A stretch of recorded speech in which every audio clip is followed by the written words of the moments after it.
So once you start, I'll stop sharing.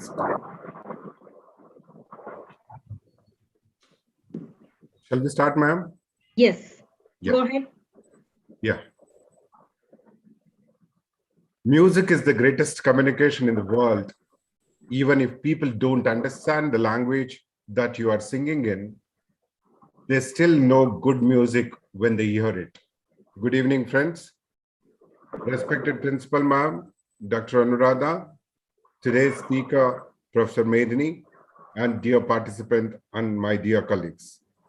We are virtually gathered here for the 3-day workshop on the essence of effective communication.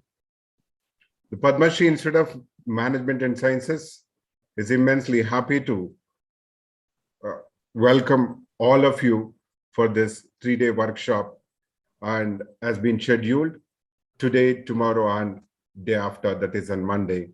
The timings have been given there. It is for the participants' information. All the brochure and the information has been shared in the groups.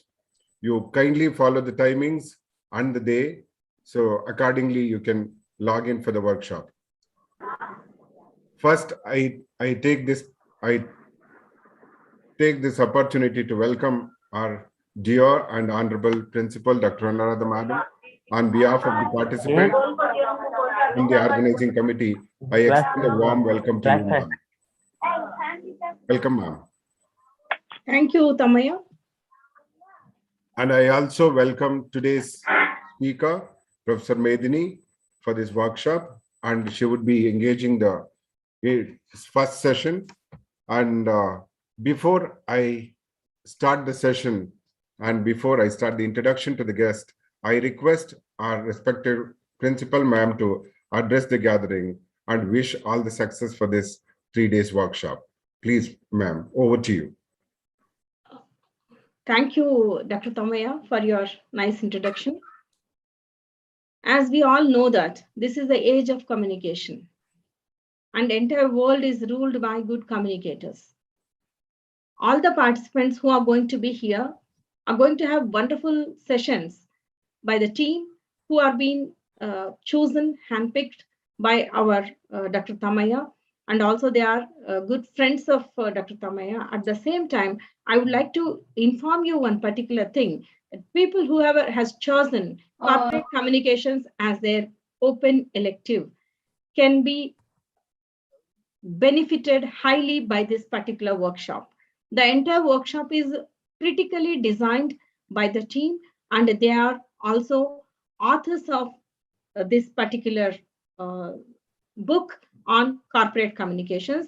I wish all of you will have an excellent time and you will learn how to actually communicate. Communication, many people think that communication is just speaking. It is not only verbal communication, it is written communication, and also listening skill is one of the major communication skills. Today, all of us lack.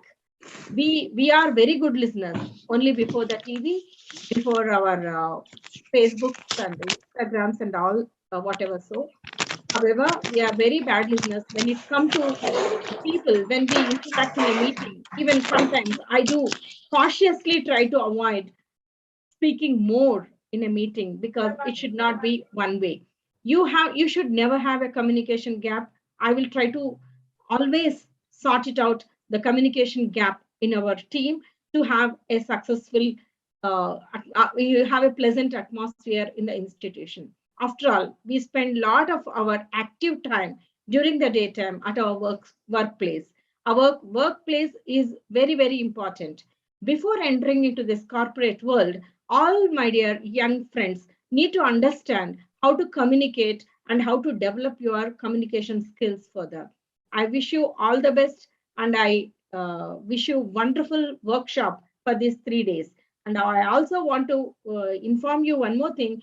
Kindly inform to your friends who are there in other colleges, if they have chosen this as an open elective, this will be a wonderful opportunity for them to understand, to listen to these great speakers. Thank you, one and all. Thank you, ma'am. Thank you so much for your encouraging and informative words. Thank you for your best wishes also. Thank you, ma'am. Friends, communication is a skill that you can learn. I mean, it's like riding a bicycle or a typing. If you are willing to work at it, you can rapidly improve the quality of every part of your life. Language is a vital part of human connection. Although all species have their own way of communicating, humans are the only ones that have mastered cognitive language communication. Language allows us to share our ideas, thoughts, and feelings with others. Friends, here we have Professor Medini here for today's session to empower and enhance your language and communication competency in the field of corporate or in the field of profession. So it's an immense pleasure for me to introduce her for this particular workshop. Professor Medini is a linguist with a good flair for writing. She is a creative thinking and visualization.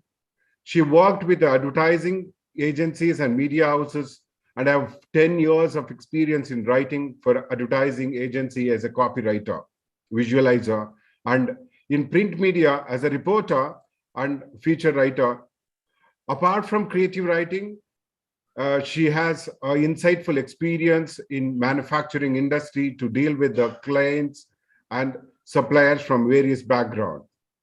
She has been involved, presented on many research papers, and her area of research is language and verbal skills. She is working for Surana College, which is there in Southern Circle. She is also a part of textbook committee of Bangalore University. She is also a part of the BOS of Bangalore University. And above all, she is also a good friend of mine. Four of our friends have authored a book called Spoken English for Corporate Jobs, which is useful and which we are going to share with the respective group after this workshop. It will be useful for, at least from the examination point of view, it would be very, very useful to you.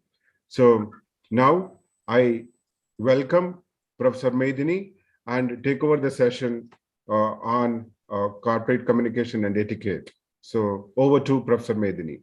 Thank you so much, sir. And thank you so much, ma'am, Principal Madam, for putting such a nice expectations. I mean, it's a workshop, so we should expect certain things at the end of the workshop. I hope that I will be able to do the justice for whatever your expectations are. And thank you so much for the opportunity. And I hope all of you will be have a lovely time for whatever 1.5 hours I'm going to speak with you.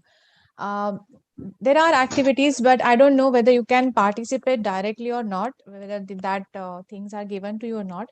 But nevertheless, whatever activity I suggest, if you can do it at home, that will also be sufficient for you to gain the knowledge and command over the communication. To start with, language is a keyword. I mean, language and linguistics and communication. This becomes the key word in the society we are living in right now. Once, Rob Brown has said that, if you can speak, you can influence, and if you can influence, you can conquer the world and change the life. So with that thought, communication becomes a very important and very crucial aspect of human being, and effective communication becomes the key word for the success nowadays. So that is the topic of my presentation. Though particularly I'm going to focus on language fluency and etiquette. Particular aspect, we are going to my other friends who are going to join for next 3 days. They will be handling other topics. I guess you have been seen that in the brochure, the invite which you have received. I'm going to start with why language and how language works and how the fluency is important when it comes to communication. So let me just share my presentation. Can I share the presentation? Yes, you can. You can check.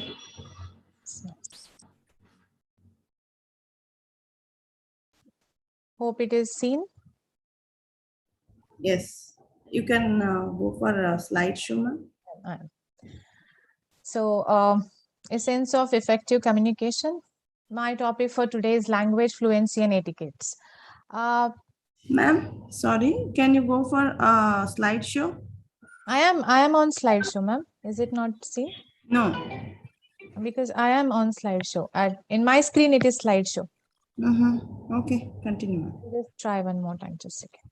Yeah, it is visible, Medini. Yeah, it is visible. Okay. So the first picture itself talks about the etiquettes when you that is the first impression which when you start the communication with somebody at any point of time. So how your appearance is, how you greet the person, and how you go ahead with that impression. That's what makes a difference in your entire communication process. We say that there's nothing in name, Shakespeare has said that, but to be frank, there is everything in name, your identity, everything carries your persona. And for that, your etiquettes and mannerism makes a much important play a very important role in this particular process. This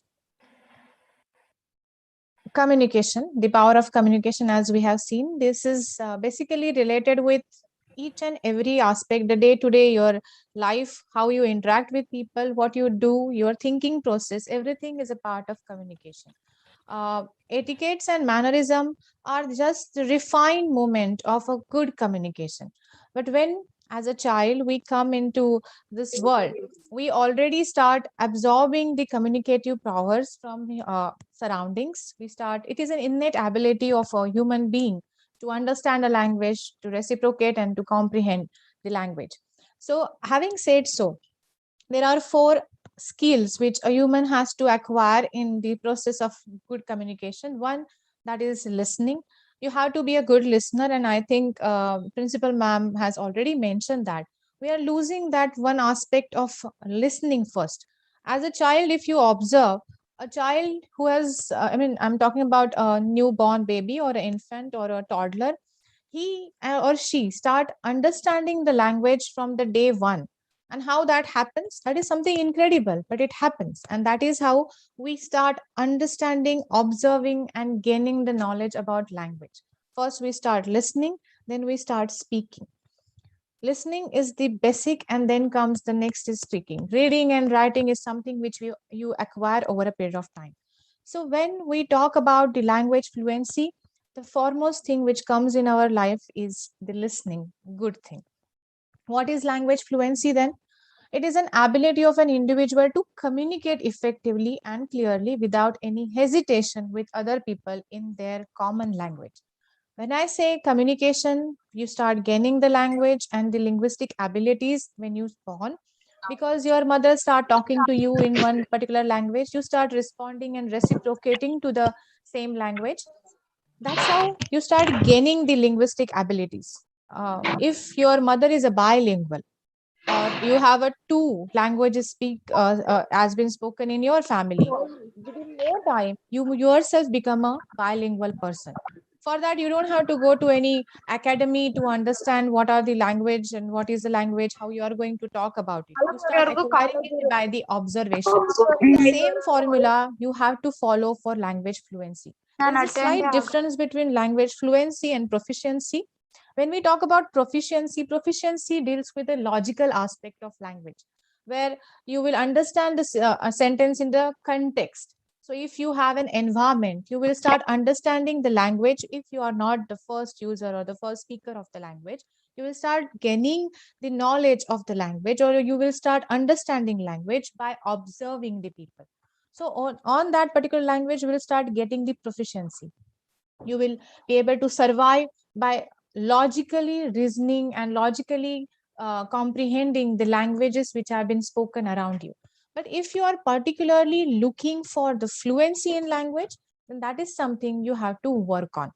You have to work on deliberately, you have to work on systematically, and you have to make certain points to overcome the barriers which you are facing for language usage. So that's why the definition which has been popularly available and is known and accepted is an ability. It is an ability of an individual to communicate effectively, clearly. And the next important point which comes here is without any hesitation. You should not be hesitant to speak any language. There comes the language fluency. When I teach in the college, I come across students who come and tell me that, ma'am, I want to improve my English. Okay. And the second question, which normally I ask, is which medium you belong to. And I have seen, because I'm talking about my college particularly, it is in the center of the city. So I'm just assuming it's a crowd which has come from the urban background, who is middle class, upper middle class background, and they have by default put their children into English medium. And after they studying for 10, 12 years in one particular language, they still, when they come and tell me that, ma'am, we have the problem in language communication, something going on drastically, something wrong going on drastically. That's what my assumption is there, that they must have not paid an attention Class ಮಾಡ್ತಾವ್ರ ನನ್ಗೆ how to evolve over a period of time with their linguistic abilities. They have not made an effort to understand the language in a better manner. There are very simple steps, which I'm going to tell you further when we are going to move ahead. It is not a rocket science. Language, though I treat personally, because being a person from linguistic background, I treat language as a science more than arts, but it is not a rocket science. Anybody can acquire a fluency. You just need to be a little open-minded. You have to be a little observant. You have to be a little open to the thoughts and processes and criticism, more or less. That is the important thing. How are you going to achieve the fluency in English language? Then there are certain methodologies. Yes, the most popular one has been given by the CEFR, that is called as Common European Framework of References. This is a body which is settled in Europe, and they actually have given certain parameter to acquire the language fluency. And this is not only for English. These parameters are there for all the languages. So when you acquire any foreign language, any language which is not your mother tongue, and there is a second language or the third language, you have to go through these levels of linguistic language fluency. I'm coming to that point to explain that, but there is a little bit issue here. When it comes to Indian background, we already are multilingual. And that is something we should be proud of, because India, being a diverse country with diverse linguistic background and diverse cultural background, we know more than one language automatically. And our education system supports the 3-language formula, if not 2-language formula. So either or way, you are at least acquainted with 2 to 3 languages. Many of you must be fluent in 2 to 3 languages. And when I say fluent, it's not your just ability of reading and writing. It is a ability to use the language in a proper manner. So when we are going to talk about this fluency in English, the 6 levels of language fluency, which we have mentioned here in my slide, is for A1, which is the beginner. What exactly do we do during this time? In this particular what you say that step, the first step is the beginner step, or step it is also step ante. My God. Indu, kindly mute everyone. Indu. So yes, sir has a problem with me saying the level as a step. I'm just trying to analyze it in a way that it is for the students who are listening here, Ms. Dr. Naveen Prashant Sundaram. I'm just trying to make it a very convenient way to tell them that what exactly it is. And because my audience was the students, that's what has been told. And I'm assuming that those are the people I'm talking to. So no, I'm sorry, I didn't get. I don't know what did he say. He's saying that I'm calling the level, the beginner's first A1 level, as a step rather than the level, because it is a level of language fluency where I have mentioned it as a step. Of course, you are correct. So, go ahead. This is a basic, this is an ability. First level, when we are talking about breakthrough level, it is an A1 level for any language acquisition.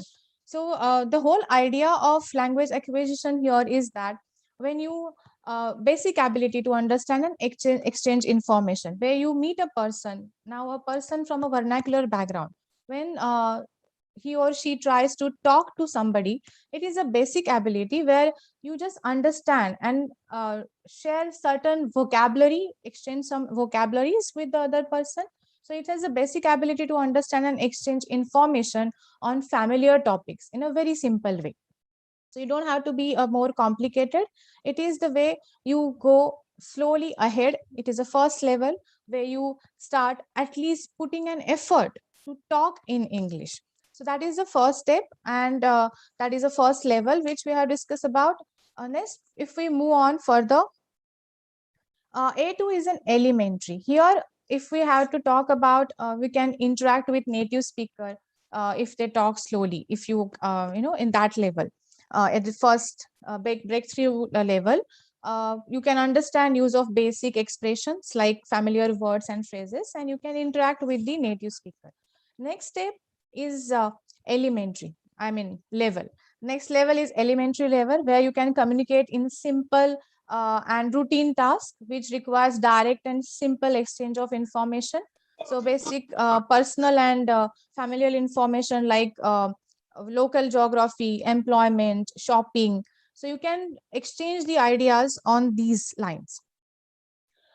The third level which we have, there are two things. A1, in A1, you, as I mentioned, it is a breakthrough.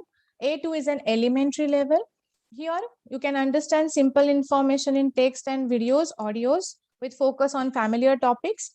Next is B1, pre-intermediate level. Sometimes many people have mentioned, CP,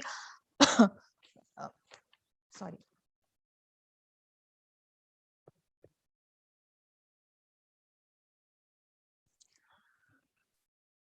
CEFR has mentioned this level as the intermediate level. There is nothing called as pre-intermediate level. It has been mentioned as the intermediate level, where you understand simple text on familiar topics, and where you start using the expressions which are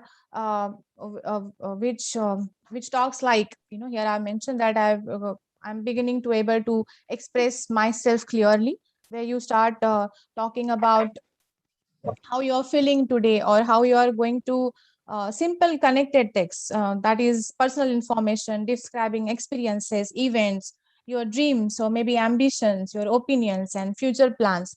We discuss about that in a very simple manner. You don't use the complicated vocabulary here. Then moving on to the next level, it is upper intermediate level, where I can understand the main ideas in text and videos. So here,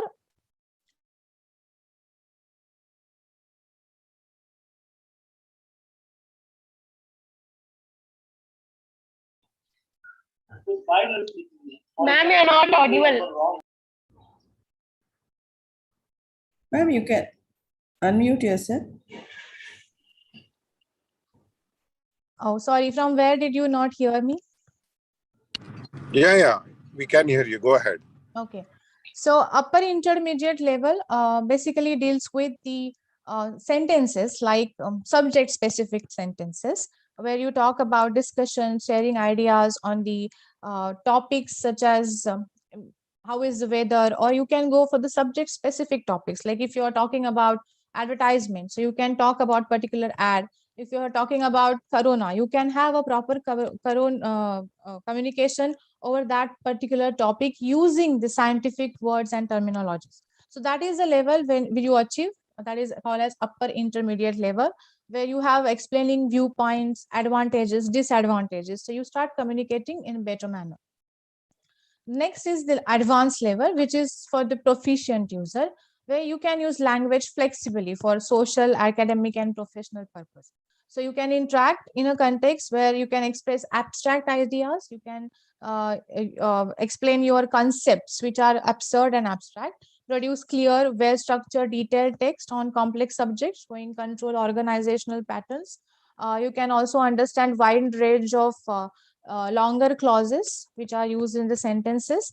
So you start communicating in a more detailed manner. Then you have something called as mastery.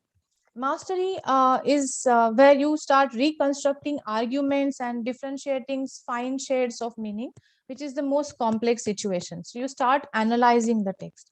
That is the last level. That is a C2 level, which is called as mastery and the proficiency.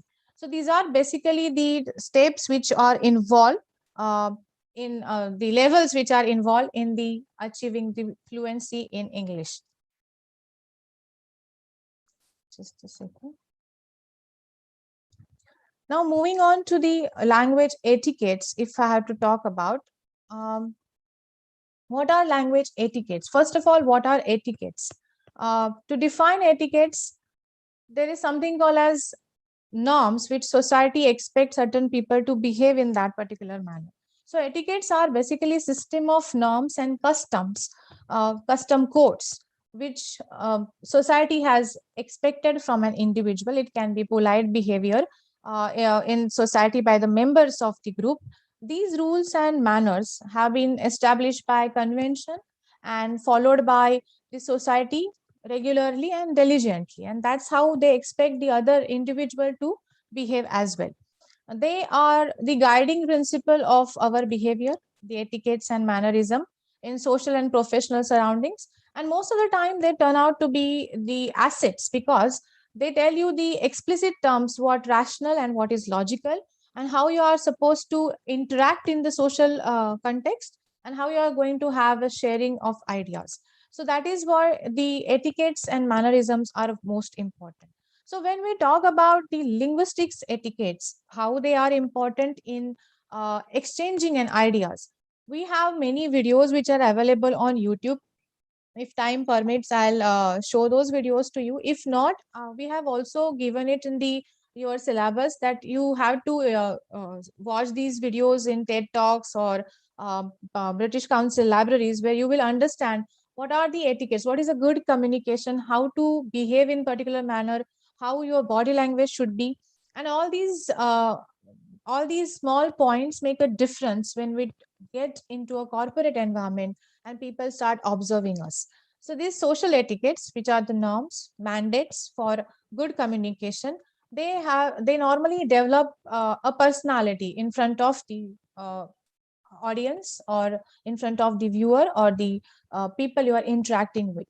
And that's how either you get accepted in the society, or there is always a kind of question mark of whether to interact or not to interact. So to overcome these problems, normally, if you know the basic social etiquettes, more or less, we all are aware of certain points because you are observant enough. And my friends, I'm sure you are, if you are pursuing your careers in business studies, then you will be definitely very clear in your thought how you want to cope up in your life and behave in your life, how you want to behave in certain manner. So considering that, etiquettes, where we are talking about, the society is evolving day by day, and certain norms of societies have been changing.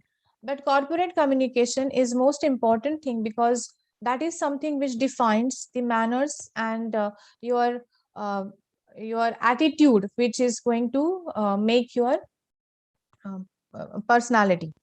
There are different types of etiquettes which I have mentioned here. One needs to be familiar to understand. It's not like these are the hard and fast rule which you have to know no matter what. These are just the what I say, that the parameter to analyze your own self. Because uh, when we talk about any kind of communication, there are no guidelines as such that you have to follow these guidelines no matter what. The point comes is like these are few things which you have to be observant enough, you should be acquiring, so that you will tackle those issues which you may face when you come as a graduate and join the corporate world. The first thing I mentioned here is a social etiquette. These are the norms and behavioral pattern accepted by the society. So like Indian society and the Western society, if I had to talk about that, so certain attitudes, certain way of behaving and polite behavior and polite word usage uh, is something which normally Indian society he has accepted from the children of certain age. when you go to the Western society, there is a difference. So Indian society and the Western society, that differentiation comes under social etiquettes. Now, what are those etiquettes? When you go in Indian environment, if you are approaching a very traditional business which has been ruled by a family, then when you approach there, what kind of language will you use in that particular environment? So it is not something that you cannot be headstrong. If the elderly person is there, you have to show certain kind of, you have to use namaste, or you have to greet the person in a different manner than what you would have done in the Western society. So if you have a person from the West who is coming here, handshake is a very common thing. But if you have been observant enough in our society, in Indian society, we try to avoid the handshakes and we go for the namaskar more or less on those terms. I am not saying these are the rules. I am just trying to tell you the differentiation between what is the social etiquettes when we talk about social etiquettes. Next is corporate etiquettes or the professional etiquettes. These are the etiquettes which talks about how to behave at workplace and maintain dignity. So in workplace, you cannot use a very colloquial language unless and until you are very close with the friend, because you make friends with the other person. Uh, but normally you have to be professional. You have to use certain linguistic, certain words which are formal, and use the formal mannerisms. So that is one which maintains the dignity of the environment. That is the corporate etiquettes. Business etiquettes, these are the guidelines, uh, guidance force for the professional to conduct the business effectively and ethically. So business etiquettes, they talks about the guidelines of how to conduct a business, how to behave in the business parameters. Table etiquettes talks about the table mannerisms. These are different types of etiquettes which I'm mentioning. So they are talking about the checklist on the table manners, like to do, what not to do, how to speak when you are in what do you say, that in a dinner party, or you are meeting some client over a breakfast or brunch, how you have to behave and what kind of how you are going to share your knowledge there. There are also certain parameters, so you have to be observant enough about the table etiquettes. Telephone etiquettes, how to interact over a phone, not to put the other person on hold for a long time. Do not speak loudly, and minimum or no loud gestures while having telephonic conversation. Maintain your pitch and tone at perfect level. These are the things which can be observant when you start talking on the telephone. Now again, there is another problem which normally comes into existence, that is when we talk on phone in the public places. Because of the mobile phone, we forget that. You must have seen that in the during your traveling, your commutation, that a person, when somebody forget that they are in a public environment and they start speaking loudly, so those are parameters comes under the telephone etiquettes, where we have to be little careful. And the last, which is my point of focus, is linguistic etiquettes, with the recurring demand of professional level language etiquettes. It has become most important factor in the human behavior. So language etiquettes, for it's not pertaining to corporate only, but I have just made it a point because this was context has been given to me on a corporate line. First, when you talk to somebody, or you are here to introduce yourself to someone, normally introduce yourself first. I mean, when you meet somebody first time, you have to introduce yourself first. So you have to tell that, okay, my name is Medini, and now what is your name? So you have to introduce yourself first, and then you have to ask the other person's name. When you are having a conversation, the next point which comes into existence, um, tell your name, tell your role. If you're calling, or you're also in the conference, or you're calling, you're having a telephonic conversation, it is mandatory that you first introduce yourself and then start and begin the conversation. If you are meeting a person for the first time, give handshake or do the greetings in whichever way you want to, and as per your socio-cultural norms, as I told you in the last slide, social etiquettes. So whichever environment you are in, introduce yourself and greet the person in that manner.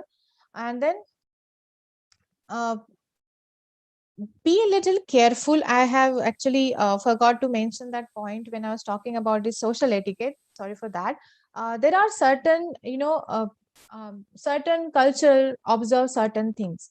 Now, for example, the countries like Japan, when you want to greet the person, you have to bow down. Handshaking is typical greeting which everybody accepted, but uh, sometimes it is considered as rude in certain environment.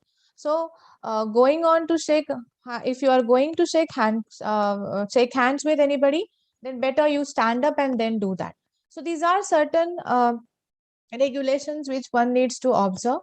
Next point is use title or the proper noun. Name are the first piece of information you get from anybody as the introduction, and that's why you should always remember. It becomes a very important thing to remember the person's name.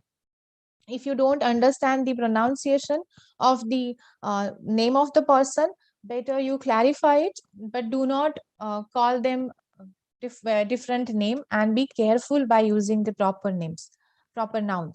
um, Secondly, during announcement or presentations, if you are addressing a person who is elder or higher ranking authority, use the title to introduce the person or the presence.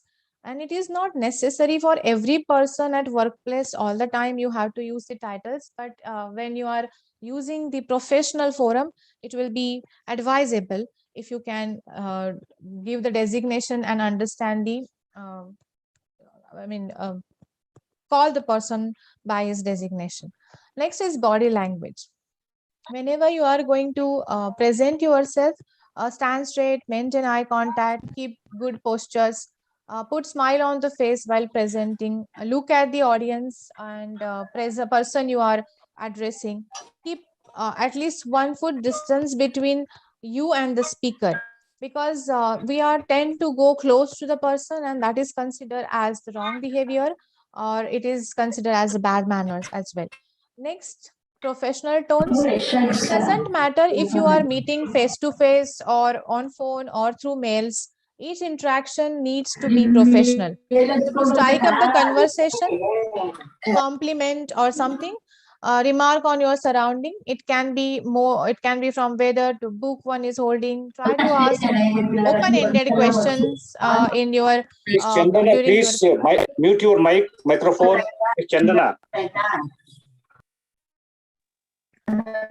If you are interacting, better you start using the professional tone. You're supposed to interact with open-ended question so that the conversations move on. Otherwise we are tend to interact in a yes or no. We will ask them the questions which will give the answer yes or no, and the conversation ends there. So when you talk about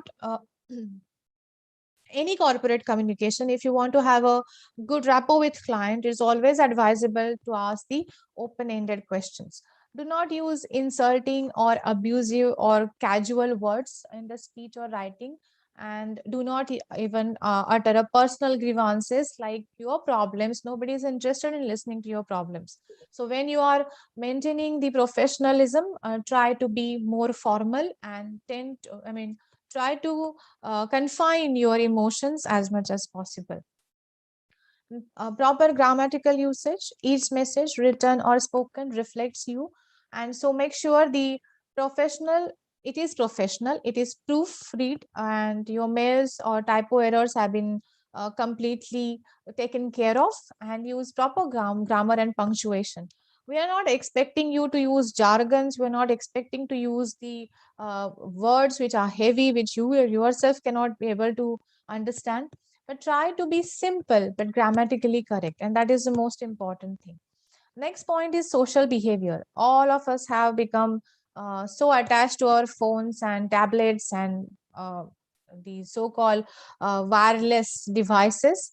It is hard to disconnect, because I'm giving this example out of experiences, because we have seen that when we interact with the other person, we don't refrain ourselves from using the mobile. There must be some messages popping in your mobile, and we are so tempted to look into that, that we forget that we are in some environment where we are having conversation with other person.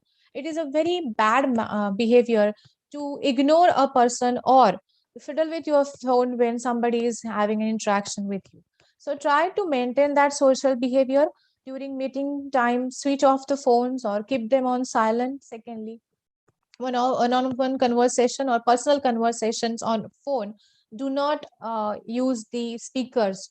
Try to use earplug and try to go away from the meeting place to have your personal conversation. These are certain things which are mandatory for good communication, a good etiquette and mannerism to bring in into corporate environment. uh, few things which you can add into your language etiquettes when we are talking about how to enhance the linguistic ability. The use of polite words.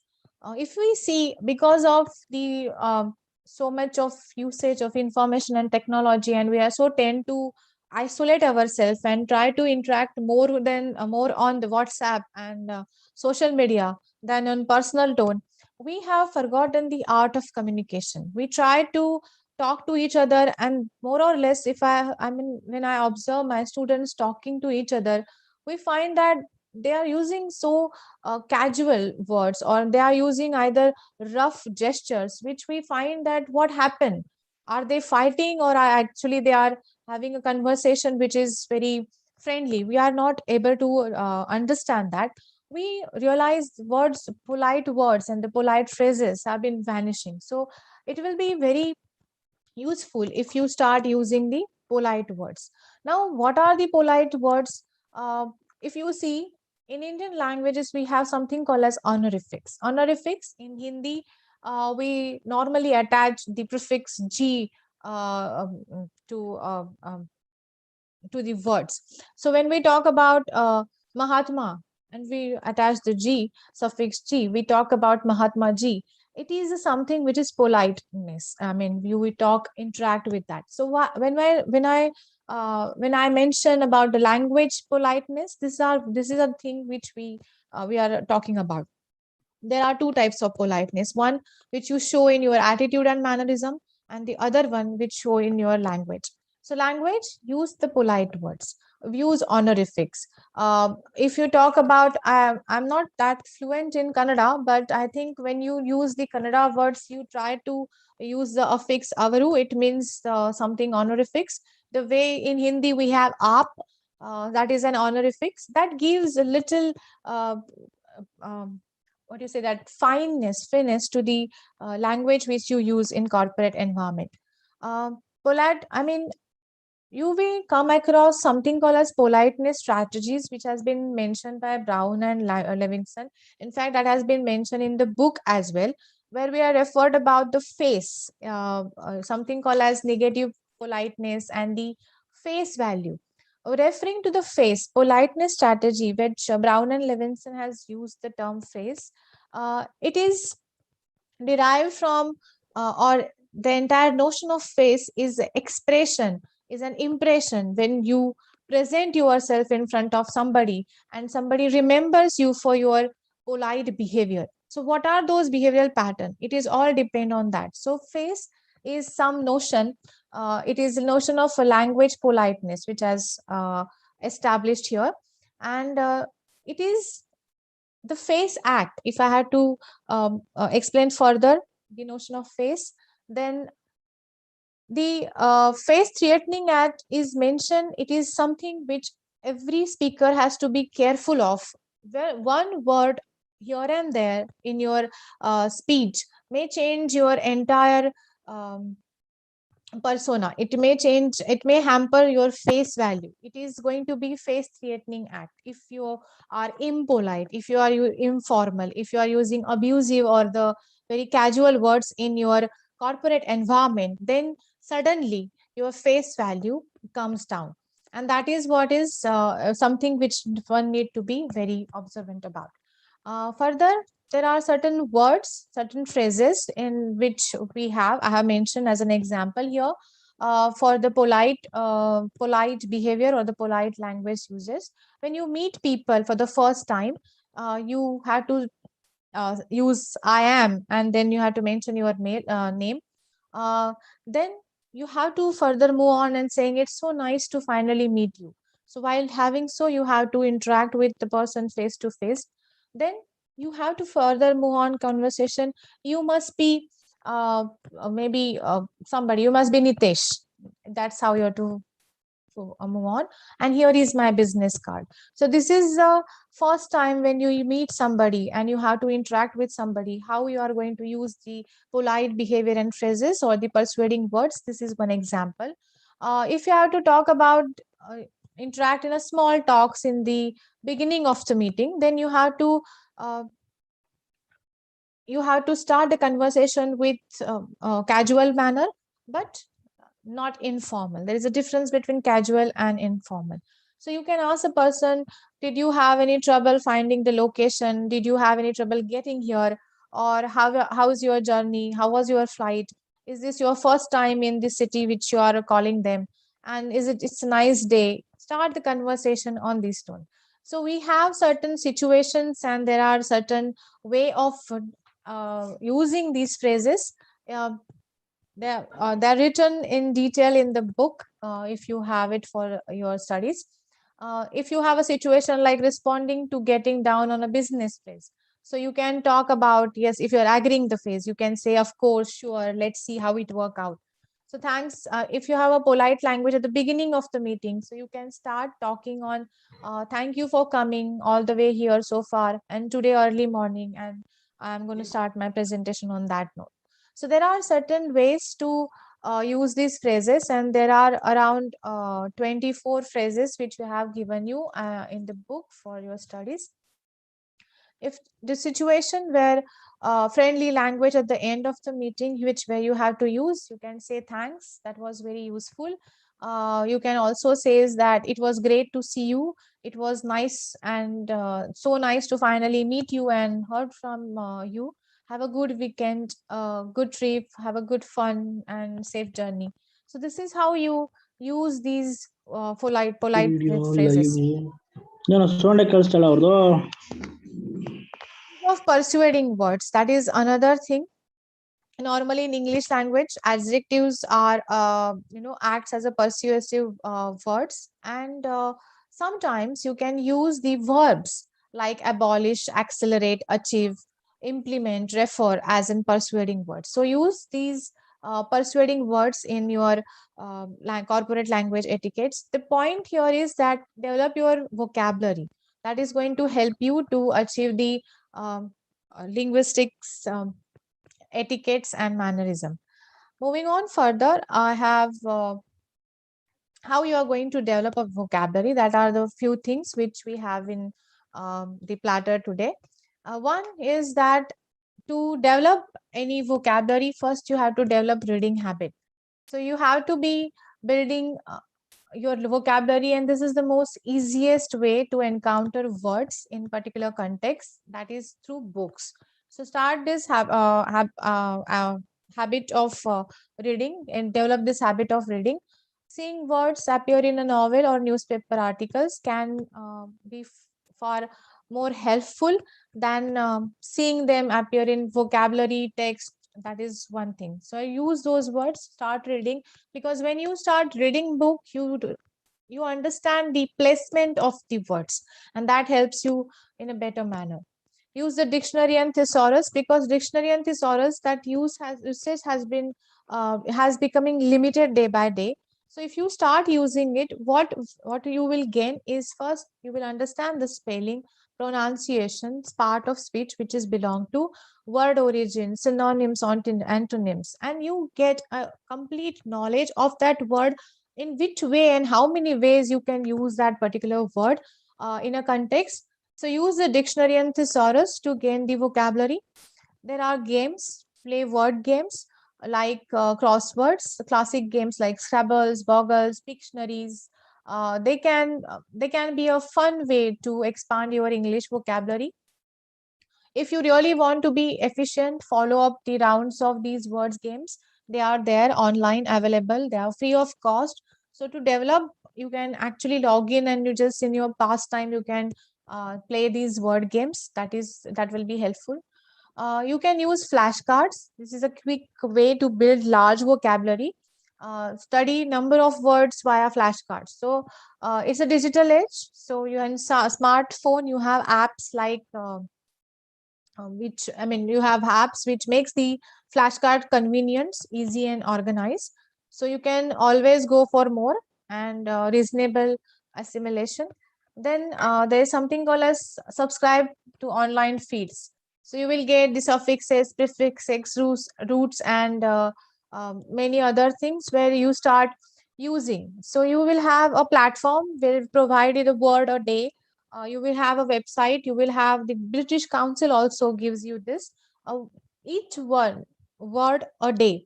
So you decide that this is a particular word you will use every day, and start using that in your day-to-day conversation. That's how you will build up your vocabulary.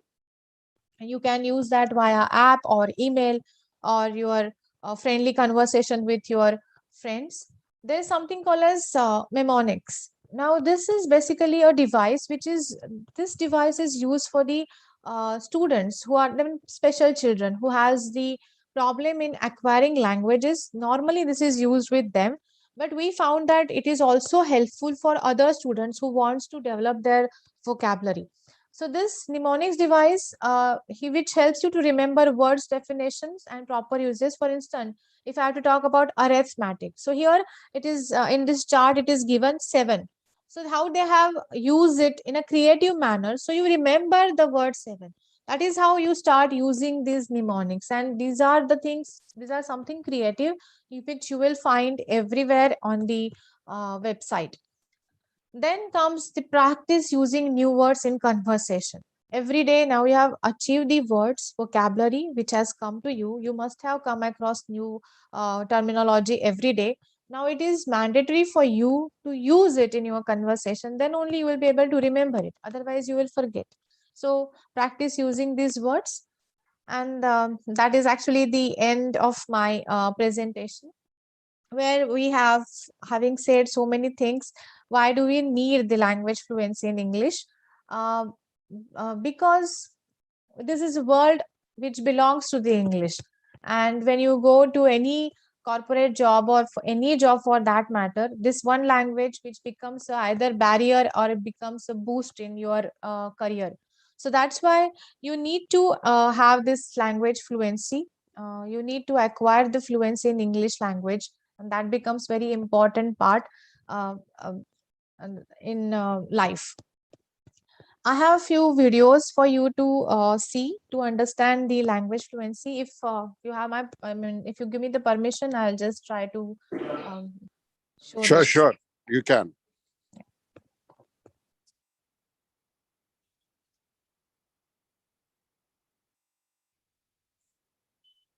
Can you hear the audio?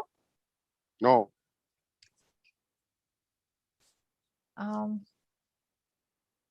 Sorry, just a second.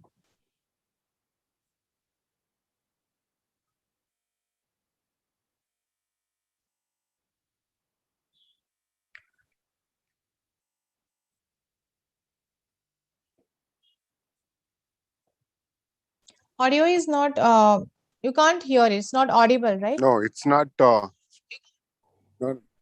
it's not. Anyway, you just have to read it because anyway, the audio is not making much of a difference because they are not speaking. They are just making sounds. The video is also not visible. Is it? Are you playing a video? Yeah, I am. Maybe that you are playing directly it goes to what we call YouTube. Maybe you are playing there. Yes, I am. Yeah, but So, it is not okay. visible to. Fine, No, fine. it takes time, sir. It takes time to get it open. No. The link which you have used, that may connect to YouTube. That will be visible for you. Yeah, it is YouTube link, so it's not visible. That you can share the YouTube only directly. Yes, I'm sharing the YouTube. No, it's not. Okay. Now can you see? Yeah. Is it visible? Yeah, increase the sound, Medni. Just a second.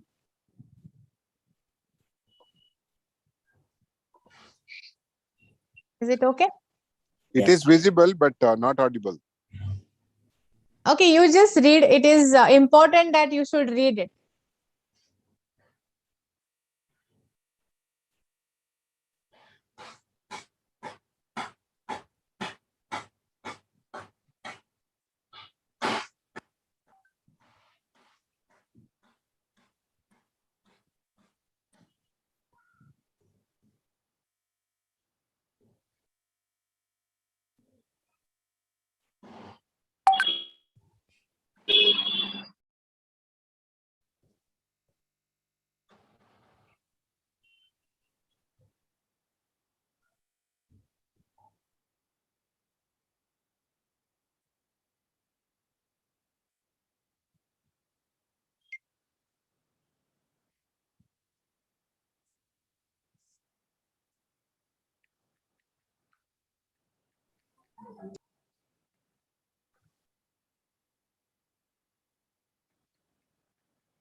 Did you understand what the video was?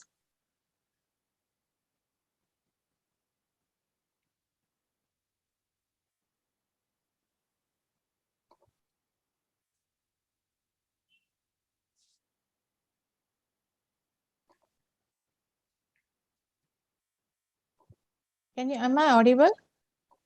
Yeah. Did you able to understand what was the Yeah. video? Yeah.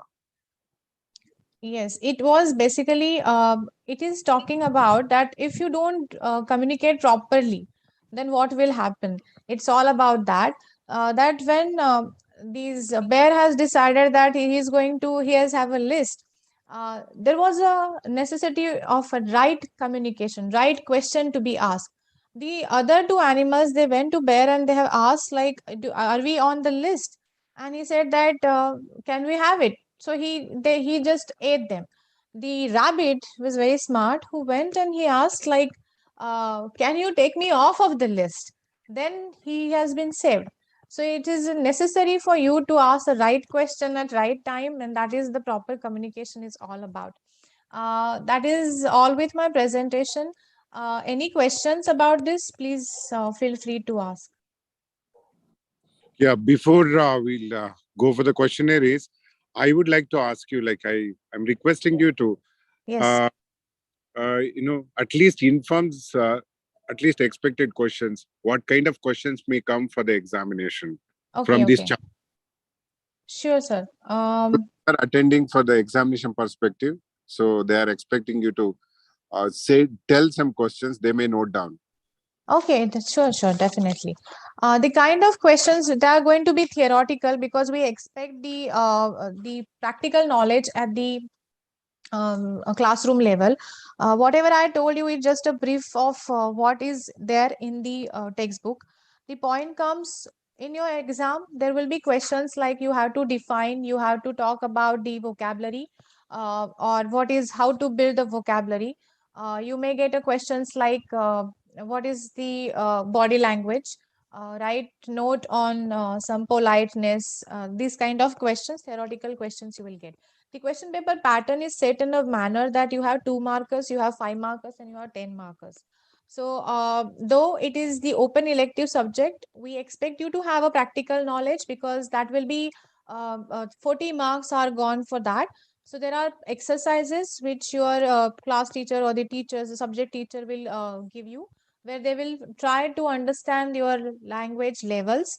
They will try to understand how fluent you are in that particular language. They will give you certain task of group discussion where you have to talk among each other, and there are pointers which are mentioned in the book which will help you to understand how to go ahead in uh, doing group discussions and how to do the presentations, what to observe during the presentation.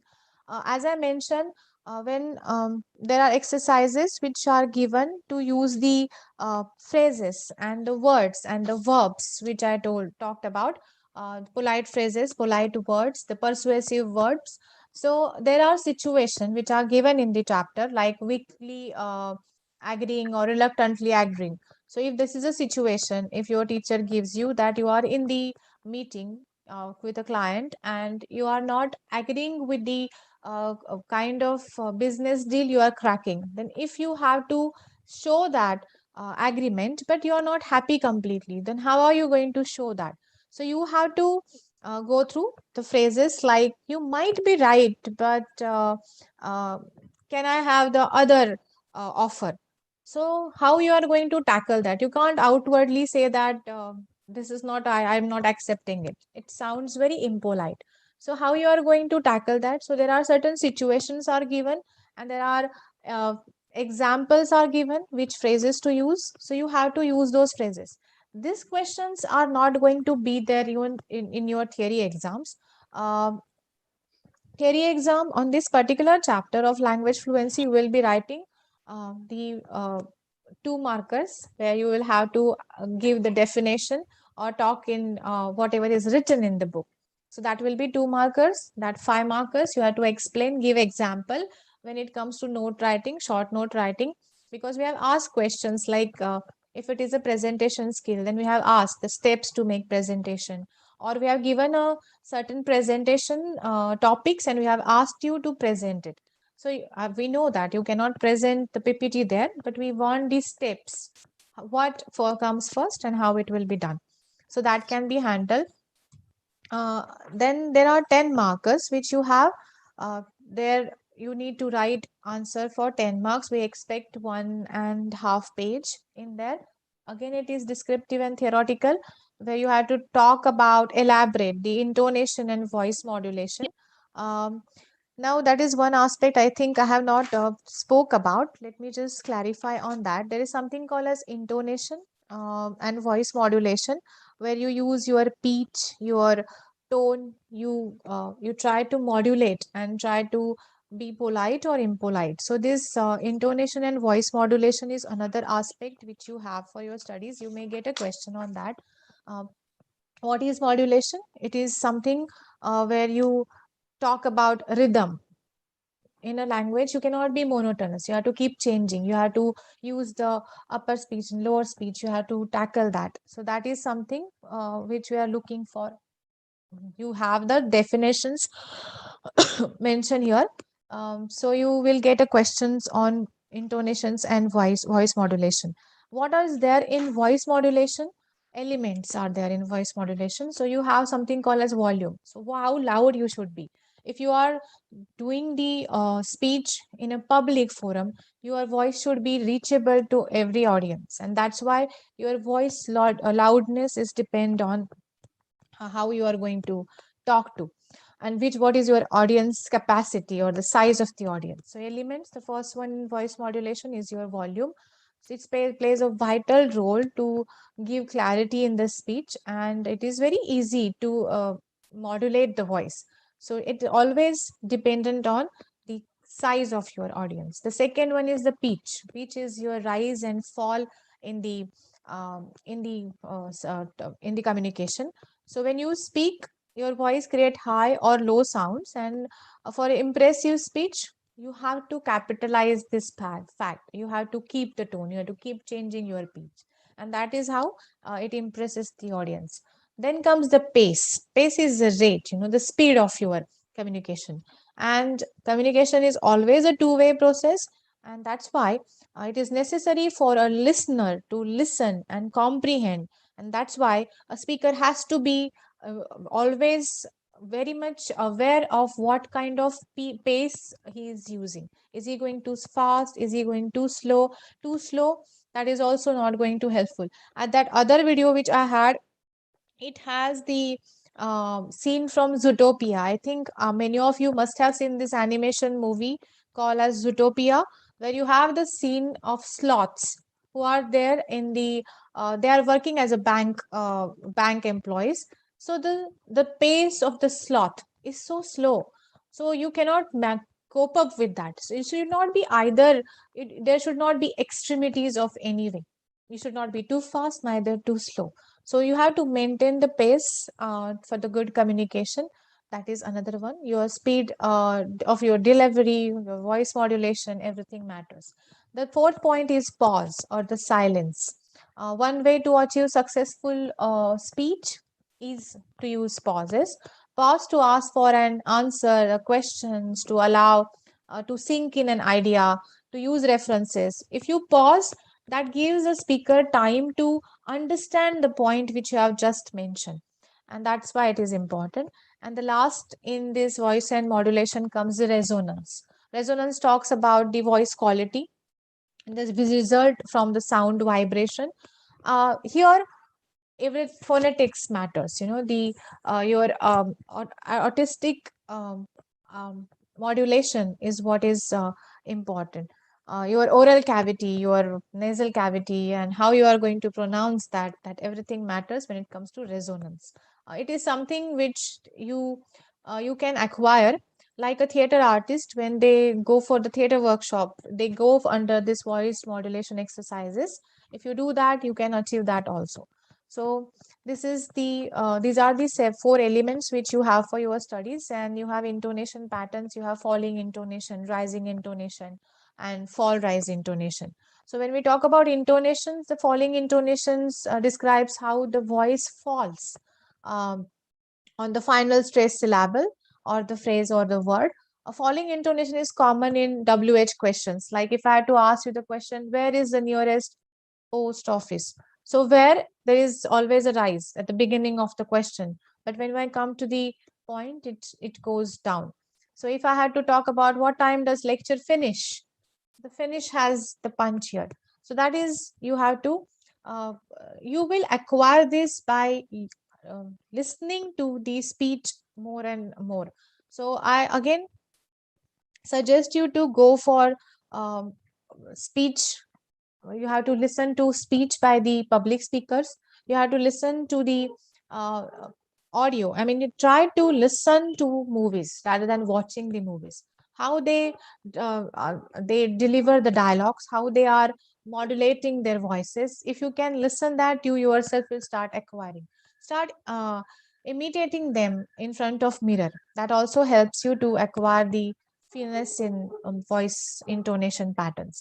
A rising intonation describes how voice rises, like, are you hungry? So that's how the modulation happens. Fall rise intonation, it describes how the voice falls and then rises. So these are certain things which you have for your studies in your intonation and the voice modulation. There are classroom exercises. In your exam paper, there will be definition which I have been asked, or there will be question where we will ask you the types of elements, 5 elements, with the example you have to talk about. So that's for your question paper pattern. Anything else? As I said, it is 2 markers, 5 markers, and 10 markers. And there are reference books also given, the reference websites from where you can find this information, and you will get the exercises have been mentioned in your book. So you can refer to those and you can go ahead with that. That will be easy for you to understand the concepts more better manner. There are certain exercises which talks about the self collection, like students collect interesting words from different sources and from non-school background, and then identify each word in the context in which it is used. So basically the exercises which have been given in this particular sections are the vocabulary based exercises, which you will find very interesting if you are studying in the classroom, because you are going to exchange and you are going to try that how much good how much good knowledge or good vocabulary you are having with you. So that's how it has been formed. Okay, thanks for the information, friends. So for more information, you can just refer the books which I have shared, Spoken English for Corporate Jobs. So you will find the questionnaire model questions as Professor Medini had explained. So 2 markers, 5 markers, 10 markers questions you can find. So similar questions you can expect for the examination as well. So now it's open for the questionnaires. So anybody, any doubts, any questions you want to ask, please, over to you. Ma'am, Yes. ma'am, it has been said that in interviews people kind of choose you in the beginning of the 5 minutes or 10 minutes mark with the first impression. So can you suggest any phrases which improves the first impression with only few words? Okay, the phrases, so I mean, when you go, you just greet a person. Don't make an impression that you are buttering a person. But you can say good morning, and you can talk about, if you like somebody's attire, you can say that it is nice, you're looking nice. You can compliment a person, and you can sit down. First few words, it is just a normal greeting, how you greet a person. Because normally in interview, the first question which they ask is talk about yourself. Be sure that whatever answer you are giving, you be confident about that. When you explain about yourself, the person just want to know how confident you are in that. That is normally the situation. I'm not saying all the interviews are based on the same parameter, but normally when somebody asks you speak something about you, they're actually interested in understanding how clear you are about yourself in your own thoughts. And that is the most crucial thing, because normally we think about many other things, but we don't give it thought that what we are or who we are. And that's why be clear on the ground what you want, why you are there, and be polite at the same time. Have always smile on your face and then interact with the people. And whenever you find genuine to compliment, because sometimes over compliment is also harmful. People may think that you are trying to butter them, so don't do that. Actually, here, sorry to interrupt. I want to give at least one or two tips because this is the right forum where students are asking about the interviews. Sure, Apart ma'am, from please. Yeah. communication is definitely most important thing. But generally, students when they attend to the interviews, because I'm being in the panel for so many interviews, and also I attended many interviews. Yes, In ma'am. this case, and I'll be sending my students to interviews. It is not only the communication. When you go to interview, you do little homework, not only on your communication skills, your body language, apart from the industry where you are going to work. So you go to an industry where they are working in particular thing, like maybe you go to food industry, and when they ask, what is your passion? You say that I want to really work in a pharma. See, totally, they cannot give you anything. That itself will make you that you'll not be eligible for that job. Try to do some homework and learn what is your job role, and in that job role what you are specifically you are expected to do. All those things, now everything is there in your palm top. You can google it and find out about the company, find out about the person, and go there and talk. That's how you have to be when you are going for an interview. If you Yeah. don't, if you Yes, don't whatever. mind, can I put a word? This is Please, please, Archana please. from East Point. I've Yes. heard all the conversation that is going on regarding the interview. Just how ma'am spoke even about other priorities. But don't you think, along with the verbal, your body language also, Yes, non-verbal coming to that. communication also plays a major role. It is believed that as soon as you enter a organization or management, whichever where you're applied for vacancy, as soon as you enter the building, your interview starts. That is the same. So I think your verbal as well as your non-verbal is equally important, where it should sync. Most of the time, more than your verbal, I think your body language actually speaks more louder. Yes. Okay. Yeah, actually, see, who has asked the question? I'm just name your name. Ma'am, Grishma. Grishma. Grishma, the point is that I have just focused today on language aspect. But it's not only language what matters, as the other two madam has spoke about. It is also body language is also very much important. And as they said, yes, the interview start from the moment the person enters the environment. They keep observing you. They keep observing the patterns of your behavior, whether you are nervous, how you reciprocate with the things which comes on your way. They keep observing everything, and then ultimately you enter into the actual interview. So your body language, whether you are tense, whether you are nervous, nail biting, the shaking of your body, you're just sweating too much, these are certain things which are there. I have not covered that here because that was not in the purview of today's discussion. That's why. Otherwise, body language is, of course, is the most important aspect when it comes to interviews. Secondly, as madam said, yes, you have to do the homework, because that's how you are going to get into. That is the first basic thing. That is a mandatory thing. Whichever organization you are applied for or you are going for the interview, if it is a walk-in interview, you should be, normally they don't ask the questions pertaining to specific things. Unless and until you are aware of that. Like, I mean, sorry, if it is a campus interview, they will come and they will give you that time. They will give the general interview, but you are going for the specific industry-oriented interview, then you have to complete your background check about that organization and then enter into the things. That is necessary. I hope I'm correct. I mean, I'm just complimenting for whatever the other speakers, other two ladies have spoke about.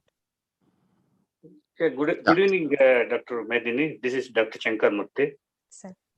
Madam, thanks a lot with your lecture. That given a short span of time, you have really covered a lot of things on fluency of language, which benefits in the field of corporate jobs and all. Yes, My sir. doubt is, madam, the fluency of language Yes, is okay with the normal people. Suppose if any specially challenged children who are dumb and deaf and all, no, I don't know how they have to improve their communication in order to empower their business or to grab the jobs in the corporate field. Could you kindly focus on this? Yes, sir. There are different speech therapies which are available, because this what we are dealing right now is completely focused on average and advanced learners and slow learners in a certain aspects. Because if the child is deaf and having the trouble of basic understanding of how to behave, then there are different therapies, there are different communication methods, there are different exercises which are available, which we have not mentioned here. So, assuming that the people who are going to join this, I mean, I may be wrong here, but if they require that kind of knowledge and understanding, that is available. And how to give them, it starts from speech therapy. There are how to pronounce, how to modulate the voice, in fact, how to pronounce, because they will have a basic problem with normal pronunciation of the word or the differentiation of the sound itself. So, for that, there are different methodologies. We have phonetical way of handling that. They will get there are recorded sounds. They can stand. They can record their own sounds. They can understand through the vibration. That is a very different science which involved there for those specially able children, and that's why it is not the same. The one mnemonics which I have given here as one of the exercise for the vocabulary enhancement is also a part of it. Is these other students, the students who are normally they can study and understand, they may find different text, different exercises for mnemonics. But for the specially language exempted students, or the students who are having trouble in acquisition of languages, those students have those different kinds of exercises which have not been mentioned. But if you want, I can give you that, sir. Thank you, Professor. Thank you. Thank you so much. Yeah. Yeah. Any more questions? Professor Deepthi? Hope this is Professor Deepthi from Ramnagar College. Sir, I can't hear you if you are speaking. Or I'm not audible. I don't know that. You are very much. Okay. I'm not audible. Now you are. Yeah. Professor Deepthi, any questions? Some of my colleagues have joined here. Deepthi, Dr. Shankar Murthy, Dr. Shruti, of course, Dr. Archana. Yes. Yeah. Any questions, students? Okay. Students, in the chat box, we have shared the feedback link. Kindly fill that feedback link so that you can get the certificate. Only the participants who are giving the feedback, all the 3 days they have to give, sir. It's not only today, the next 2 days also you have to give, then only you'll be getting after a week. Okay. Is it clear? Any more questions? Thank you. Okay. It's wonderful listening to you, Professor Medini. Thank you for accepting our invitation and be the part of this particular workshop. So thank you immensely for your contribution for the textbook, which we have published recently, Spoken English for Corporate Jobs. So I, on behalf of Padma Shri Institute of Management Sciences and our principal, on behalf of all the participants, I extend a very heartfelt thanks to you for your participation and delivering the lecture on language and etiquette. Thank you so much. Thank you for coming online. And I thank our dearest principal, Dr. Anuradha Madam, for providing us an opportunity to organize this workshop to empower and enhance the competency of language and communication among the student fraternity. On behalf of the workshop committee and the participant, I extend a very heartfelt thanks to Dr. Anuradha Madam. Thank you, ma'am. And I also thank the